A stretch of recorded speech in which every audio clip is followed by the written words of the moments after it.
에베소서 1장 13절입니다. 그 안에서 너희도 진리의 말씀 곧 너희의 구원의 복음을 듣고 그 안에서 또한 믿어 약속의 성령으로 인치심을 받았으니 이는 우리의 기업의 보증이 되사 그 얻으신 것을 구속하시고 그의 영광을 찬미하게 하려 하심이라. 오늘 우리가 생각할 문제는 성령의 인침입니다. 이 본문은 오늘날 예수를 믿는 사람들 사이에서 가장 크게 논란이 되고 있는 본문 중에 하나입니다. 성령의 인침,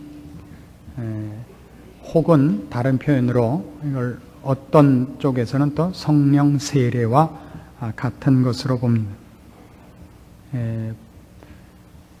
여러분들이 이 부분에 관해서 이해를 하기 위해서는 성령과 관계되는 표현에 세 가지 각기 다른 표현이 있는 걸 아셔야 됩니다.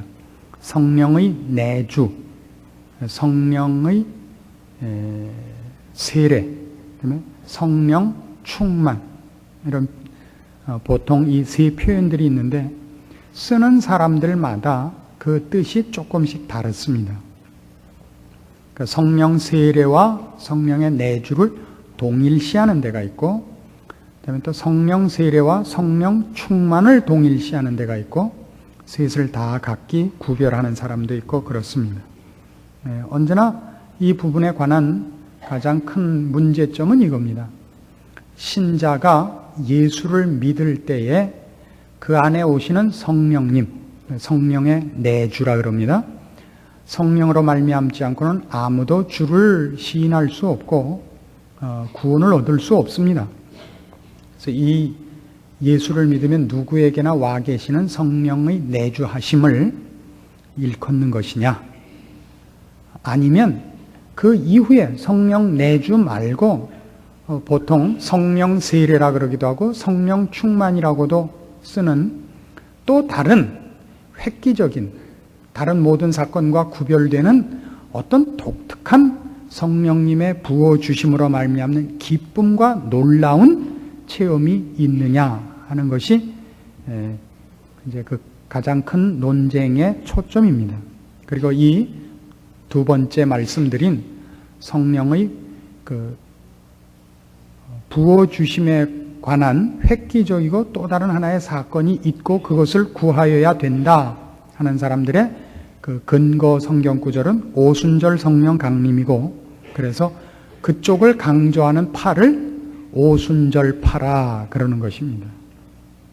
그러니까 이 부분에 대해서 그렇게 둘로 나뉘어 있습니다.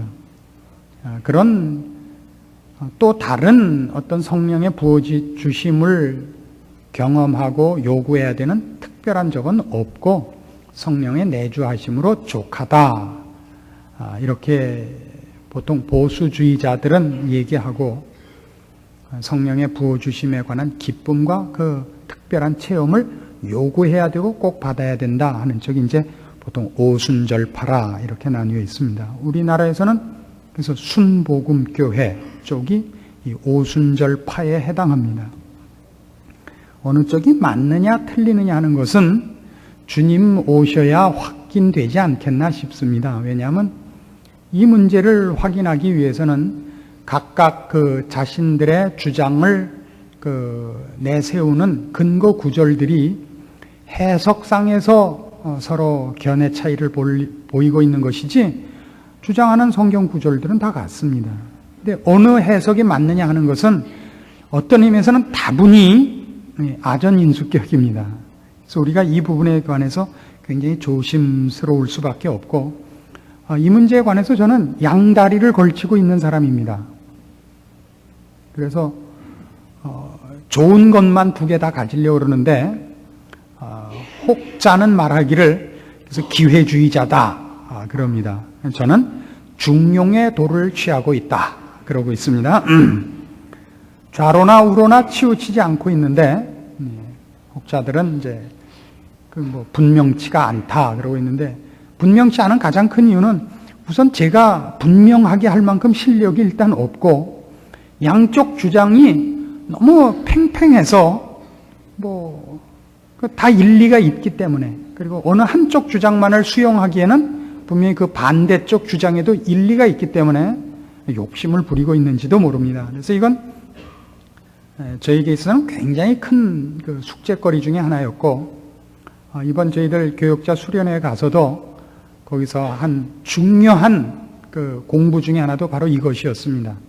그래서 이 뭐 여러 세미나를 3회에 걸쳐서 했는데 가장 중요하게 열띤 논쟁을 벌인 것이 바로 이 문제였고, 그래서 적지 않은 도움을 받았고, 저 자신이 갖고 있었던 여러 가지 견해들에 대해서도 저 나름대로 다시 한번 확인할 기회가 생겼습니다.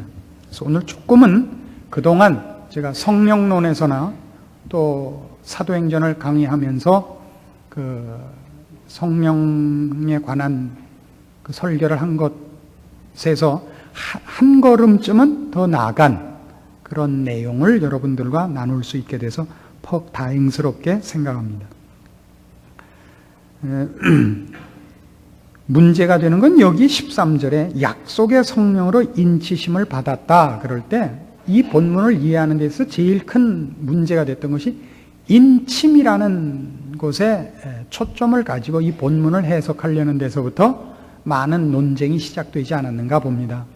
이 인침을 이제 보수주의자들 쪽에서는 내주하시는 성령으로 보고, 오순절파 쪽에서는 색다른 성령님의 강권적이고 독특한 어떤 확인시키는 체험으로 보고 있는 것입니다. 그러나 잘 보시면 성령으로 인쳤다 하는 것에서 액센트가 인침에 있는 것이냐 성령에 있는 것이냐 하는 걸 우리가 조금 더 조심스럽게 살필 필요가 있지 않는가 하는 것입니다. 이것과 같습니다. 주 예수를 믿으라 그리하면 너와 네 집이 구원을 얻으리라 해서 예수를 믿으시오 해서 액센트는 어디에 있는 겁니까? 예수에 있습니까? 믿어라에 있습니까? 여러분 어떻습니까? 예수입니까? 믿어랍니까? 예수를 믿어라. 그래서 보통 여러분이 여태껏 갖고 있는 신앙의 여러분이 갖고 있는 신앙의 여태까지의 뭐라 그래야 됩니까? 습관 혹은 여러분들의 인식은 예수에 초점이 있었습니까? 믿어라에 초점이 있었습니까? 제가 보기엔 보통 믿어라에 초점이 많이 가 있는 것으로 경험을 했습니다. 그러나 예수를 믿으시오라는 말은 예수에 그 초점이 있는 것입니다. 예수 그리스도가 아니면 믿음이니 성실이니 기도니 이런 건 전부 설 자리를 잃는 것입니다. 예수님이 초점입니다. 믿는다는 행위가 문제가 아니라 그건 그 다음에 가능한 것입니다. 여기서도 성령의 인침에 있어서 가장 초점이 되는 것은 인침이라는 문제보다 성령인 것으로 보여집니다. 왜냐하면 성령의 인침을 그 뒤에 뭘로 받느냐 하면 14절에서 성령으로 인치심을 받았다 해놓고서 이는 우리의 기업의 보증이 돼서 그 얻으신 것을 구속하시고 그의 영광을 찬미하게 하려 하심이라. 즉 우리 기업의 보증으로 성령의 인침을 줬다는 겁니다. 그러니까 여기서 우리 기업의 보증이라는 건 뭐냐면 에베소서 1장에 쭉 나타난 바와 같이 하나님께서 전 우주적인 계획을 어떻게 갖고 있으며 거기서 가장 중심이 되는 하나님 계획의 대상이요 주인공인 인간에 대한 하나님의 뜻이 무엇인가가 전 우주적 스케일을 갖고 소개되고 있는 장면입니다. 우리를 구원하고 우리를 완성하고 영광된 존재로 만들기 위하여 예수 그리스도를 보내시고, 아니 그 전에 창세전에 태초전에 하나님께서 그 기쁘신 뜻대로 우리를 예정하시고 그걸 이루기 위하여 예수를 보내시고 우리를 그의 자녀로 부르시고 이제 영광된 자리에 앉힐 겁니다. 그러니까 일어난 일, 그의 뜻과 계획으로 말미암아 일어난 일은 예수 그리스도께서 우리를 위하여 오시고 우리를 그 안에서 구원하신 데까지입니다. 남은 일은 그의 계획의 끝, 종결되는 궁극적인 결과는 우리가 이제 영광된 자리에 갈 겁니다. 그것이 이루어진다는 것을 어떻게 우리가 알 수 있으며 하나님이 하시는 일이 실패치 않을 것이요 하나님이 계획하신 일을 변개치 않을 것을 무엇으로 우리에게 확실하게 줄 수 있느냐 할 때 성령의 인침이라는 겁니다. 그러니까 인침이 아니라 인을 치는 것이 무엇이냐 말이죠. 성령이라는 것이 여기서는 훨씬 강조되는 것으로 보여집니다. 이걸 더 잘 이해하기 위해서 고린도후서 5장으로 가보십시다.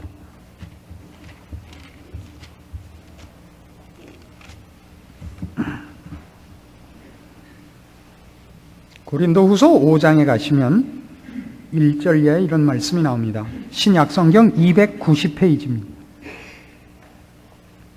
만일 땅에 있는 우리의 장막집이 무너지면 하나님께서 지으신 집 곧 손으로 지은 것이 아니요 하늘에 있는 영원한 집이 우리에게 있는 줄 아나니 과연 우리가 여기 있어 탄식하며 하늘로부터 오는 우리 처소로 덧입기를 간절히 사모하노니 이렇게 입으면 벗은 자들로 발견되지 않으려 함이라. 이 장막에 있는 우리가 짐진 것까지 탄식하는 것은 벗고자 함이 아니요 오직 덧입고자 함이니 죽을 것이 생명에게 삼킨 바 되게 하려 함이라. 곧 이것을 우리에게 이루게 하시고 보증으로 성령을 우리에게 주신 이는 하나님이시니라. 여기도 성령을 주신 것을 성령의 인침이라는데, 인침이라는 어떤 사건과 체험과 행위에다 두지 않고 성령 자신을 보증으로 삼고 있다고. 그러니까 앞에서 우리가 에베소서 1장 오늘 본문에서 본 것 같이 성령의 인침을 우리 기업의 보증으로 준 데는 인침이라는 사건이 문제가 아니라 성령이라는 분이 그 보증에 있어서는 핵심이 되는 내용이다 이겁니다. 이것은 1차적으로 이것을 의미합니다. 이 부분에 대해서 가장 크게 오해되는 것이 이제 오순절 성령 사건인데요. 사도행전 2장으로 가보십시다. 이걸 일단 풀고 가야 됩니다. 사도행전 2장의 오순절 그 성령 강림 사건을 가지고 왜 이렇게 의견이 분분하냐면, 이제 오순절 파식으로 이 부분을 해석을 하면 이렇게 나옵니다. 여기 모였던 사람들은 이 사건 전에도 예수를 믿는 사람들이었다 이겁니다. 그렇죠? 그러나 바로 여기서 믿는 자들이었음에도 불구하고 새삼스럽게 성령의 부어주심을 받으며 성령으로 말미암는 강한 임재를 느끼는 독특한 체험을 얻는다 이겁니다. 그래서 이 사건과 사도행전 8장에 나오는 사마리아 전도 사건, 그 다음에 사도행전 19장에 나오는 에베소서 교회 사건, 이것들을 가지고 다 이미 믿었지만 성령의 강림과 독특한 체험은 따로 있는 것이다 라는 주장을 하기에 이르는 것입니다. 그러나 이 오순절 성령 사건은 베드로 자신이 그 사건이 갖는 가장 중요한 내용을 이렇게 풉니다. 2장 33절로 갑시다.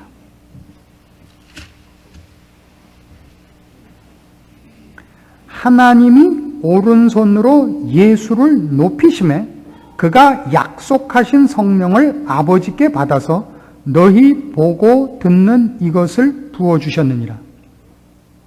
여기서 하나님이 오른손으로 예수를 높였다라는 건 무슨 뜻이냐면, 지금 세상 사람들이, 그러니까 당시의 유대인들이 예수를 무엇로 죽였죠? 십자가 처형을 한 죄목이 뭡니까? 참남죄였지 않습니까?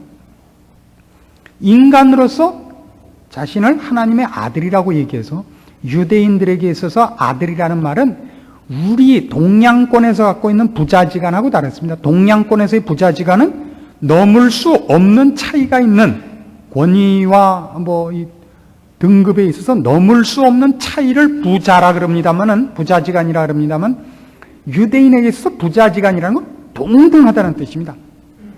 아버지와 아들이다 그럴 때는 동등한 지위, 동등한 권위, 동등한 그 신분을 말합니다.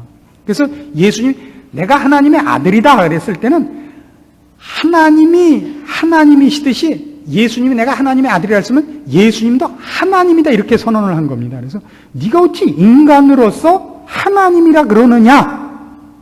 그가 참남죄에 걸린 겁니다. 근데 유대인들이 하나님께 범죄했다고 생각해서 못 박은 예수를 하나님이 오른손으로 높이셨다는 건 무슨 뜻이 돼요? 하나님은 그의 말과 그의 존재와 그가 한 모든 사역을 인정하고 높이 잘했다 그랬다는 뜻 아닙니까? 그러니까 예수님이 선언한 것과 예수님에 대해서 오해한 유대인들의 견해 중에서 누가 맞은 거예요? 예수님이 하신 일과 예수님의 선언이 맞은 거죠.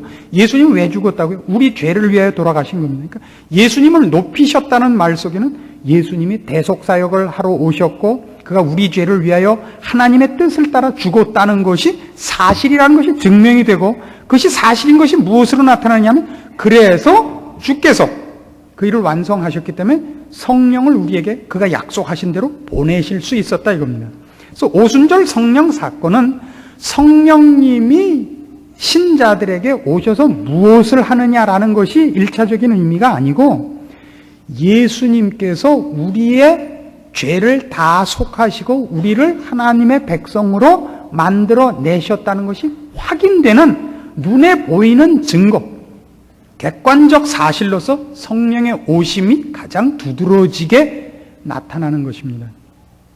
이것을 가지고 또 다른 성령의 이런 특별한 어떤 임재와 독특한 체험을 해야 된다라고 하는 것은 1차적인 뜻은 여기에 있지 않습니다. 다음 주에는 제가 그 2차적인 뜻에 대해서도 설명을 하겠습니다만은 오늘은 일단 이 부분을 여러분이 꼭 기억을 해 주셔야 됩니다. 그래서 이것이 무슨 뜻을 가지느냐 하면 여러분은 이걸 기억을 해야 됩니다. 원래 유대인들이 메시아를 기다린 것은 어떤 차원에서 메시아를 기다리냐면 유대인들을 해방할 자로서 메시아를 기다립니다. 그렇죠? 그들이 지금 예수를 믿지 않고 아직도 유대교, 즉 구약만을 고집하고 메시아를 아직도 기다리고 있는 이유는 그들이 믿는 하나님이, 그들을 선택한 하나님이, 그들을 선민으로 불러내신 하나님이 구원을 이방까지 나눠주리라고는 상상을 못하고 있습니다. 저들은 예수 그리스도를 선지자로 보지 예수 그리스도가 그 메시아라고는 보지 않고 있습니다.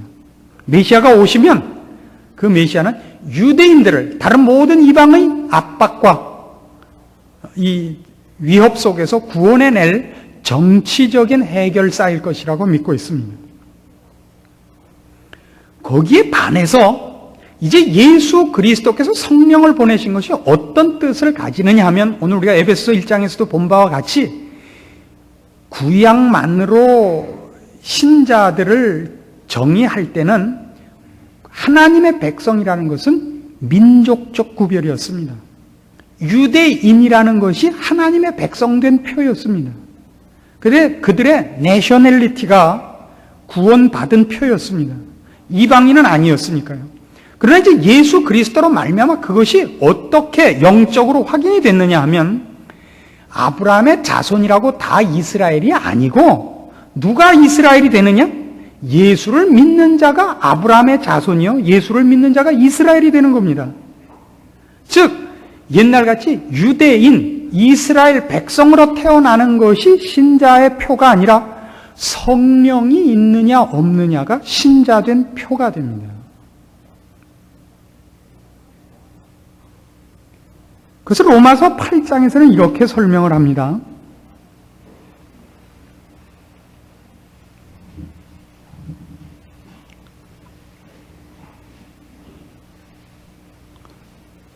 로마서 8장 9절입니다. 만일 너희 속에 하나님의 영이 거하시면 너희가 육신에 있지 아니하고 영에 있나니 누구든지 그리스도의 영이 없으면 그리스도의 사람이 아니라 또 그리스도께서 너희 안에 계시면 몸은 죄로 인하여 죽은 것이나 영은 의를 인하여 산 것이니라.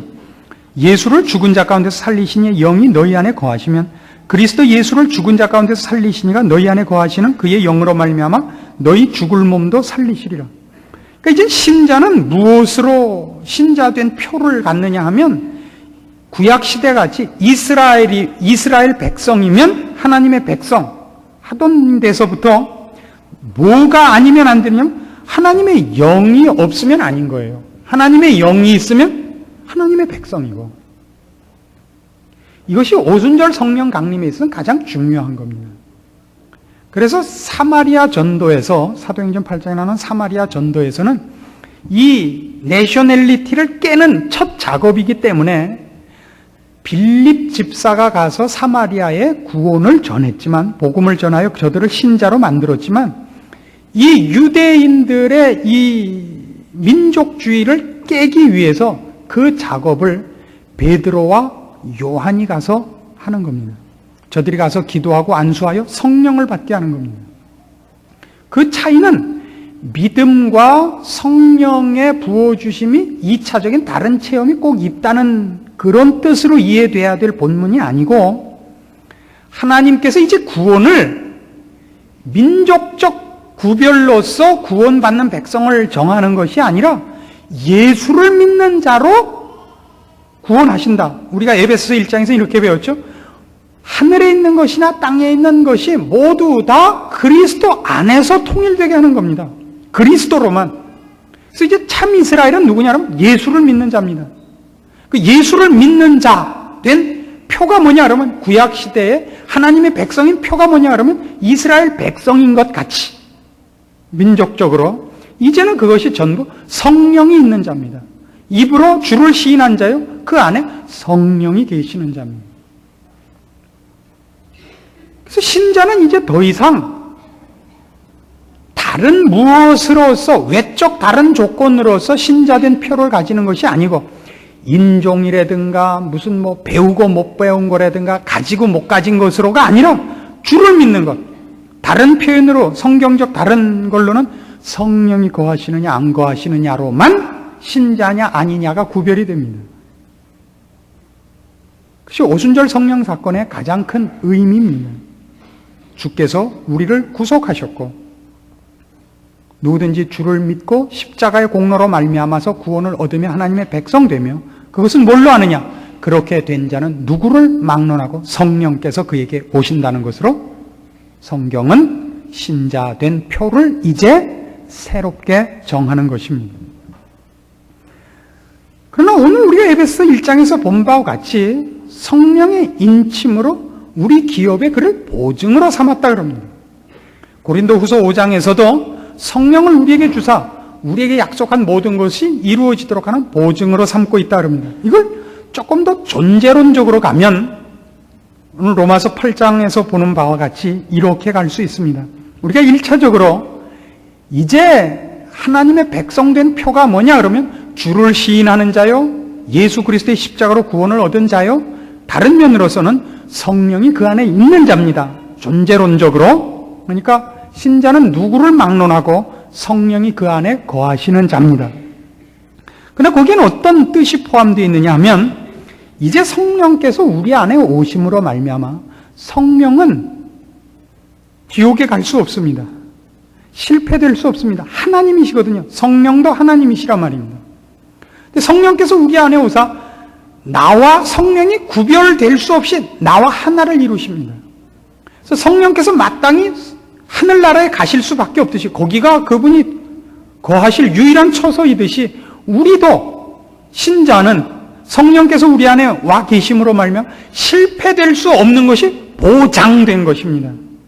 하나님께서 어떻게 우리에게 가진 계획을 결국 이루시고야 말 것인가를 이것보다 더 잘 보여줄 수 있는 도장은 없는 것입니다. 성령의 인침은 인침이라는 강조보다 바로 성령으로 인을 쳤다는 데 강조점이 있어야 됩니다. 성령이 우리 안에 와 계십니다. 우리는 실패될 수 없습니다. 그렇죠? 그래서 이건 무엇과 상통하느냐 하면, 여러분 잘 보세요. 예수 그리스도께서 이 땅에 오실 때 그의 이름이, 물론 이름으로서도 예수입니다. 그의 백성을, 자기 백성을 죄에서 구원할 자입니다. 그러나 또 하나 별명이 있죠. 임마누엘입니다. 임마누엘이란 하나님이 저들과 함께 계신답니다. 이거는 성경 전체의 가장 중요한 핵심되는 사상 중에 하나입니다. 성경 맨 처음부터 맨 끝까지 무엇으로 일관된 하나의 약속을 하고 있느냐면, 나는 저들의 하나님이 되고 저들은 내 백성이 되리라. 끊임없이 그 얘기죠. 그래서 요한계시록 21장으로 가보십시오. 맨 끝이 뭘로 마치느냐 하면 바로 그 약속의 성취로서 끝이 납니다.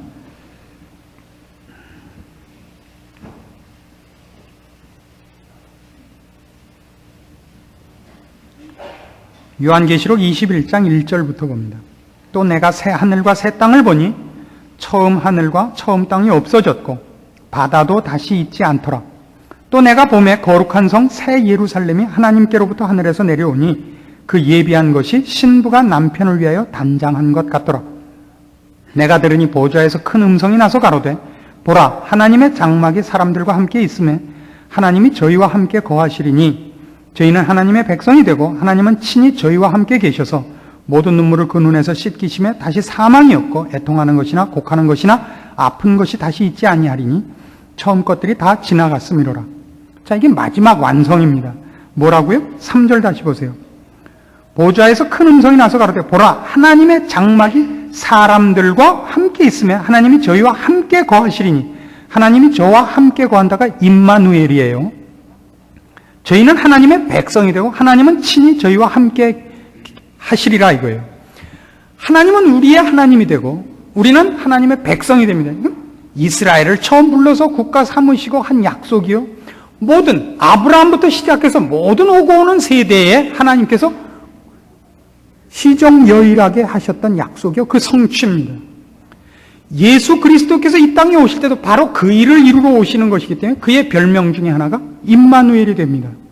그리고 그 일을 이루시기 위하여 예수께서 우리를 위하여 죽으시고 우리 죄를 도말하시기 위해 십자가를 지셨고 부활하셨고 우리를 구원해 내시고 우리 마음 눈을 열고 회개케 하여 그를 믿게 하시며 그리고 성령으로 우리 안에 보내사 인을 치는 겁니다. 성령으로 인을 치는 겁니다. 그러니까 인을 친다는 데다가 초점을 너무 두시지 말아달라 이겁니다. 성령의 인침, 부어주심, 기쁨, 감격 이쪽으로 넘어가지 말고 1차적으로는 성령으로 인을 쳤다는 것이 갖는 뜻을 이런 차원에서 확고히 해야 되는 것입니다. 성령으로 인을 쳤다. 그게 갖는 뜻이 이겁니다. 성령과 나 자신이 불가분의 관계요. 어디서 어디까지가 성령이고 어디서 어디까지가 나라고 이제 구별할 수 없는 한 몸을 이룸으로써 우리는 취소될 수 없습니다. 성령님이 계시는 몸이니까. 성령님 때문에 내가 포기될 수 없고 취소될 수 없습니다. 아까 로마서 8장식으로 다시 한번 가서 보시겠습니까? 그 로마서 8장이 이 부분을 뭐라고 제가 지금 말씀드린 것과 더 강하게 똑같은 뜻으로 이렇게 얘기합니다. 8장 10절 보세요. 또 그리스도께서 너희 안에 계시면 몸은 죄로 인하여 죽은 것이나 영은 의를 인하여 산 것이니라.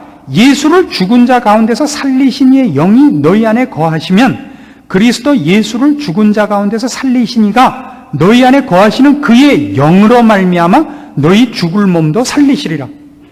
왜 우리가 살아날 수밖에 없다고요? 우리 안에 부활할 수밖에 없는, 사망이 붙잡아 둘 수 없는 그리스도의 영, 성령께서 와 계시니까 그를 어떻게 붙잡아요? 그를 붙잡을 방법이 없고 죄와 사망이, 형벌과 지옥이 그를 붙잡을 수 없고 그를 어떻게 얽어맬 방법이 없으면 우리도 얽어맬 방법이 없다 이겁니다. 동시에 이것은 무엇에 대한 증거라고요? 무엇에 대한 도장이라고요? 확인이라고요? 하나님께서 결국 우리의 하나님이 되시며 우리가 그의 백성이 되어 다시는 사망이나 애통하는 것이나 슬픔이나 곡하는 것이 없는 완벽한 상태에서 하나님과 영광된 자리에서 만나는 그 날을 있게 하기 위한 그 일의 첫 열매로서 하나님께서 우리와 함께 하시는 일을 시작해버리는 겁니다. 그래서 여기서 우리는 보증이라는 말을 하나 더 깨우쳐야 됩니다. 이 보증이라는 말은 계약금이라는 뜻입니다. 보증으로 성령을 주셨다. 기업의 보증이 되셨다 하는 이 보증이라는 말은 계약금입니다. 이건 아닙니다. 약속물이라는 뜻이 아닙니다. 말하자면 제가 집을 사기로 하고 그 집이 이제 2천만 원짜리 집이라 그래요. 2천만 원짜리 집이면 요새 하여튼 얼마짜리면 어때요? 그래서 그거를 사기 위해서 제가 제 아들을 맡겨놓고, 자꾸 어떻게 비유가 흉해지는데, 아들을 맡겨놓고 나중에 2천만 원을 만들어 가지고 와서 2천만 원을 주고 아들을 찾아오는 것은 계약금이 아닙니다. 계약금이라는 것은 지불해야 될 것 중에 일부를 말하는 겁니다. 2천만 원을 지불하기로 했으면 그 중에 10만 원을 걸고, 그럼 나중에 얼마만 더 갖다 주면 돼요? 1990만 원을 더 갖다 주면 되는. 그러니까 성령이 우리에게 보증이 됐다는 것은 이미 무엇을 말하는 것이냐면 나중에 우리가 하나님과 함께 살 것, 하나님께서 우리와 함께 거하실 것 중에 일부를 맛보는 것입니다. 성령께서 우리의 보증이 되사 나중에 우리가 누려야 할 것 중에 그 어떤 첫 열매, 그 중에 어떤 것들을 실제로 누리게 하는 겁니다. 맛을 보게 하는 것이 이 성령의 인침이요, 성령이 우리에게 보증이 됐다는 뜻입니다. 우리는 성령을 나중에 성부 하나님과 바꿔치기 위해서 볼모로 갖고 있는 것이 아닙니다. 그 중에 일부입니다. 그래서 이제 다음 주에 우리가 한 번 더 생각해 볼 것과 같이 이 사건에 얽혀있는 2차적인 뜻, 기쁨과 감격이나 부어주심에 관한 것이 나올 수밖에 없는 영역이 이제 생깁니다만은 1차적으로는 이것입니다. 그래서 우리 이걸 정리해 보십시다. 우리는 성경 안에 있는 성령의 인침, 성령의 세례, 성령의 부어주심 이런 데 대하여 성경이 설명하는 것들의 1차적인 뜻을 분명히 할 필요가 있습니다. 이것을 구원과 그걸로 인하여 성도들 모두에게 찾아오시는 성령의 내주와 별개의 성령께서 찾아오시사 우리를 확신케 하고 우리를 기쁘게 하고 우리를 넘치게 하는 어떤 것으로 성경에 있는 지금 우리가 살펴본 모든 구절들을 그런 식으로 이해하는 것은 1차적으로는 맞지 않습니다. 그 뜻들이 오순절 성령 강림에 관한 것이나 오늘 본문에 관한 것이나 모두 1차적으로 지시하는 것은 이제 우리가 이스라엘 백성이라는 이름으로서 신자된 표를 갖고 있는 것과 같이, 구약시대에 그랬던 것 같이 성령을 소유함으로써 신자된 표를 갖는 것으로 성령님이 와 계시는 것이 1차적인 뜻입니다. 그래서 사도행전에서는 성령 강림이 이렇게 두드러지게 사건으로 드러나는 것입니다. 민족주의가 깨지고 하나님 백성 되는 것이 성령이 오시는 것으로 이제 표가 되는 것을 분명히 하기 위해서 역사적인 새로운 장을 열기 위해서 사도행전에는 성령의 그 강림이 강조되어 나타납니다. 그리고 오늘 우리가 본 본문을 이해하는 데 있어서 성령의 인침은 인침의 강조점이 있는 것이 아니라 성령의 강조점이 있습니다. 성령이 우리에게 보증이 되십니다. 그 이유는 우리가 결국 하나님과 함께 거할 것이요, 하나님과 함께 살 것이기 때문에 임마누엘을 완성하실 분이, 그 일을 시작하러 오신 임마누엘 대신 예수 그리스도께서 이 일을 가능케 하자, 그 보증으로, 계약금으로 성령이 이미 오셔서 결국 우리가 완성된 차원에서 누릴 하나님과 함께 사는 삶의 그 일부를 지금 누리는 것입니다. 지금 누리는 것. 그것이 성령이 보증이 됐다는 뜻입니다. 이것이 여러분에게 있어서 내가 누군가, 내가 어떻게 취소될 수 없는 하나님의 백성인가, 그리고 하나님이 나에게 어떤 계약금을 갖다 걸었는가, 그리고 그 속에서 이미 완성될 우리의 기업의 그 완성될 영광되고 거룩하고 그 환희에 찬 것들의 일부가 이미 주어진 것을 누릴 그런 시각과 기대를 가지셔야지, 그것 외에 어떤 것에 너무 많은 그 호기심과 시선을 돌려서 여러분이 이미 확보한 것을 놓치고 곁길로 빠지거나 혹 올무에 걸리는 일이 없기를 오늘 본문 말씀을 증거하면서 특별히 권합니다.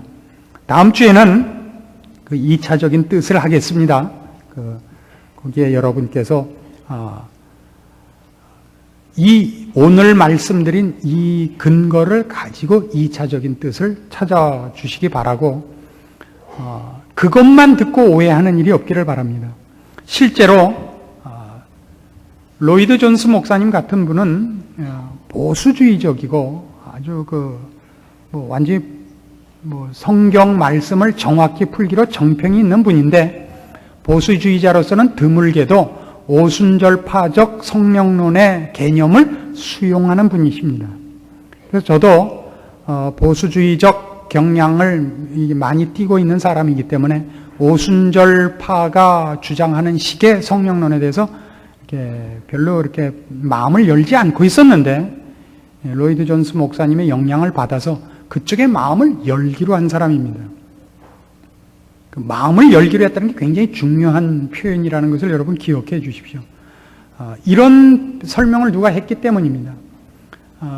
로이드 존스 목사님의 그 성령론에 관한 그 책에 대하여 오순절파 쪽에서 서문을 이렇게 썼습니다. 그 책에 이제 우리는 싸움을 그만 중단하고 보수파나 오순절파나 양쪽 다 자기만의 주장으로는 미흡한 부분이 있다는 것을 인정할 때다. 우리는 한쪽은 교리적으로 튼튼하나 생명이 없고 한쪽은 생명이 있으나 질서가 없음을 인정하여 서로 보완할 때다. 라는 아주 적절한 표현을 썼습니다. 이것이 여러분에게 여러분 하고 싶은 걸 아무렇게 해도 좋다라는 뜻으로 제가 하는 것은 아닙니다. 우리 신자들이 성경 안에 약속된 풍성하고 깊은 것들을 어떤 때는 너무 정당하려고 그런다든가 옳다라든가 뭐 이런 것들로서 그 생명력을 죽이는 자리에 가고 있다는 것을 인정하고 성경이 말씀하는 그 풍성함과 깊은 것, 성령의 주권적인 사역에 대해서 마음을 열어놓고 있자는 뜻으로 제가 그런 오순절파의 성령론에 관한 어떤 부분들에 대해서도 마음을 열고 있다는 것을 덧붙여 드립니다.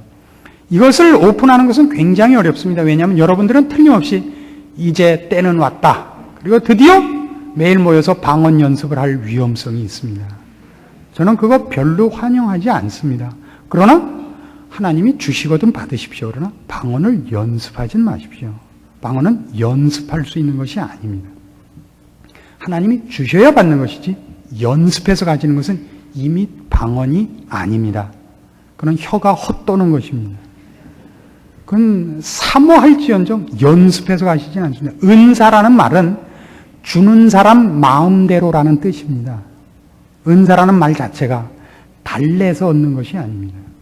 이런 분명한 선을 긋고 이 부분에 대한 성경적인 설명과 또 우리들이 마땅히 마음을 더 열고 하나님께서 마음껏 일하실 수 있는 순종하는 자세를 가지는 데 대한 도움이 되는 2차적인 말씀을 다음 주에 또 드리도록 하겠습니다.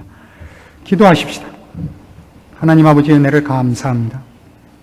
오늘 우리가 나눈 말씀들, 주께서 허락하신 말씀들을 나누는 가운데 우리가 감히 이해할 수 없고 판단할 수 없는 것들이 많은 것을 인정합니다. 주께서 허락하신 말씀들이오니 그것을 우리로 분별하게 하시고 조심스럽게 하시고 그리고 더 많이 겸손하게 하시고 신중하게 하여 주시옵소서. 이것으로 남을 심판하지 말게 하시고 그리고 나 스스로도 이 부분에 관해서는 주님 앞에 언제나 엎드리는 자세로 겸허한 마음으로 이 말씀을 상고할 것이지 경거망동하지 않도록 지켜주시고 그래서 우리의 신앙 전체 분위기와 자세가 더욱 주 앞에 두려움과 떨림으로 엎드리는 자세가 되도록 지켜주시옵소서. 예수님의 이름으로 기도합니다.